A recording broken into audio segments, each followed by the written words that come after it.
এই মুহূৰ্তত জনাইছো আজিৰ প্ৰথমটো খবৰ। আধাৰ কাৰ্ডক লৈ মুখ্যমন্ত্ৰী হিমন্ত বিশ্ব শৰ্মাৰ ডাঙৰ ঘোষণা।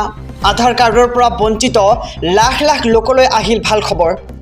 কেন্দ্ৰ চৰকাৰে খুলি দিলে ব্লক হৈ থকা লাখ লাখ আধাৰ কাৰ্ড আৰু প্ৰত্যাহাৰ কৰা হৈছে আধাৰ কাৰ্ডৰ ক্ষেত্ৰত কৰা পূৰ্বৰ নিষেধাজ্ঞা।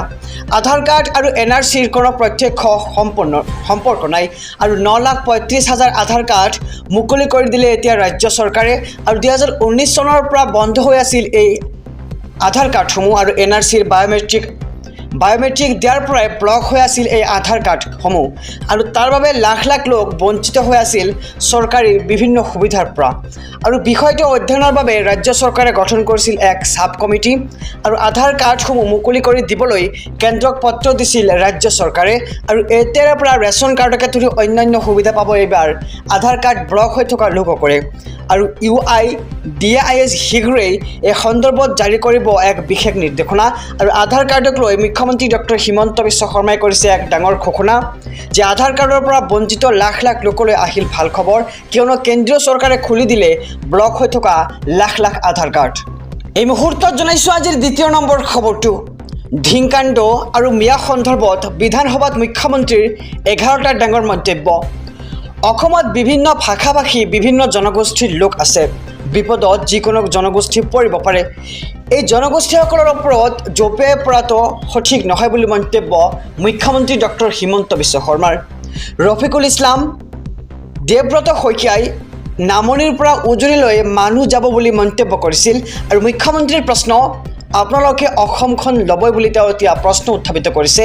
আৰু মিয়া মুছলমানে গোটেই অসম লোৱাৰ বাবে পৰিকল্পনা কৰিছে আৰু আমি অসম ল'বলৈ কেতিয়াও নিদিওঁ বুলি মন্তব্য এতিয়া মুখ্যমন্ত্ৰীৰ। আৰু বিধানসভাৰ মজিয়াত মুখ্যমন্ত্ৰীৰ স্পষ্ট কথা, মিয়াক অসম ল'বলৈ কোনো পধ্যে দিয়া নহ'ব। আৰু ৰকিবুল হুছেইনৰ দাবী মিয়া উজনিলৈ যাব আৰু এই মন্তব্যৰ বিৰোধিতা কৰিলে এইবাৰ মুখ্যমন্ত্ৰীয়ে। আৰু উজনি অসমৰ ৰাইজে নিবিচাৰিলে আপোনালোক উজনিলৈ নাযাব আৰু ভেদ কৰি উজনি নাইবা ভিটিয়াৰলৈ নাযাবলৈ হাত জোৰ কৰি মুখ্যমন্ত্ৰীৰ আহ্বান। আৰু অসমীয়া মানুহে নিবিচাৰিলে জোৰ কৰি সেই অঞ্চললৈ নাযাব বুলি এতিয়া মুখ্যমন্ত্ৰীয়ে উল্লেখ কৰি কয়। আৰু উজনিৰ মানুহৰ ইচ্ছাৰ বিৰুদ্ধে জোৰ কৰি গ'লে নিৰাপত্তা নাপাব বুলি তেওঁ এতিয়া মন্তব্য কৰে। এই মুহূৰ্তত জনাইছোঁ আজিৰ তৃতীয় নম্বৰ খবৰটো। দেশত বিলুপ্ত হ'ব ফাষ্টেগ ব্যৱস্থা, নাথাকিব কোনো টোল গেট। শীঘ্ৰে আহি আছে টোল কৰ সংগ্ৰহৰ নতুন পদ্ধতি। GNSS পদ্ধতিৰে সংগ্ৰহ কৰা হ'ব এতিয়া টোল কৰ। আহি আছে GNSS অৰ্থাৎ গ্ল'বেল নেভিগেশ্যন ছেটেলাইট ছিষ্টেম। আৰু ছেটেলাইটৰ মাধ্যমেৰে সংগ্ৰহ কৰা হ'ব আপোনাৰ পৰা টোল কৰ আৰু আপোনাৰ বেংক একাউণ্টৰ পৰা সক্ৰিয়ভাৱে কৰ্তন কৰা হ'ব ধন। আৰু দেশৰ দুই প্ৰান্তত আৰম্ভ হৈছে এই বিশেষ পদ্ধতি। আৰু বেংগালুৰু মৈচুৰ ৰাষ্ট্ৰীয় ঘাইপথ আৰু পানীপথ হিছাৰ ৰাষ্ট্ৰীয় ঘাইপথত সক্ৰিয় হৈছে GNSSৰ দ্বাৰা টোল সংগ্ৰহৰ পদ্ধতি। কোটি কোটি ৰেচন কাৰ্ডৰ হিতাধিকাৰীলৈ আহি পৰিছে ডাঙৰ খবৰ। এতিয়াৰ পৰা ৰেচন কাৰ্ডত লাভ নকৰিব বিনামূলীয়া চাউল। ৰেচন কাৰ্ডক লৈ ডাঙৰ সিদ্ধান্ত কেন্দ্ৰ চৰকাৰৰ। দেশৰ 90 কোটি লোকক সামৰি লয় এই ৰেচন কাৰ্ডে। আৰু কেন্দ্ৰৰ সিদ্ধান্ত অনুসৰি এতিয়াৰে পৰা হিতাধিকাৰীয়ে লাভ নকৰিব চাউল আৰু চাউলৰ পৰিৱৰ্তে 9 বিধ সামগ্ৰী বিনামূলীয়াকৈ দিয়াৰ সিদ্ধান্ত এইবাৰ কেন্দ্ৰৰ।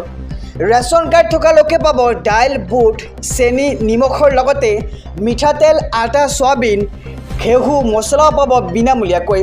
আৰু দেশবাসীক পুষ্টিকৰ আহাৰ যোগান ধৰিবলৈ এই সিদ্ধান্ত কেন্দ্ৰৰ। আৰু কোটি কোটি ৰেচন কাৰ্ডৰ হিতাধিকাৰীলৈ আহি পৰিছে ডাঙৰ খবৰ যে এতিয়াৰে পৰা ৰেচন কাৰ্ডত লাভ নকৰিব বিনামূলীয়া চাউল। আৰু ৰেচন কাৰ্ডক লৈ ডাঙৰ সিদ্ধান্ত এইবাৰ কেন্দ্ৰ চৰকাৰৰ। আৰু দেশৰ 90 কোটি লোকক সামৰি লয় এই ৰেচন কাৰ্ডৰ আঁচনিয়ে। আৰু কেন্দ্ৰৰ সিদ্ধান্ত অনুসৰি এতিয়াৰে পৰা হিতাধিকাৰীয়ে লাভ নকৰিব চাউলৰ পৰিৱৰ্তে লাভ কৰিব 9 বিধ খাদ্য সামগ্ৰী।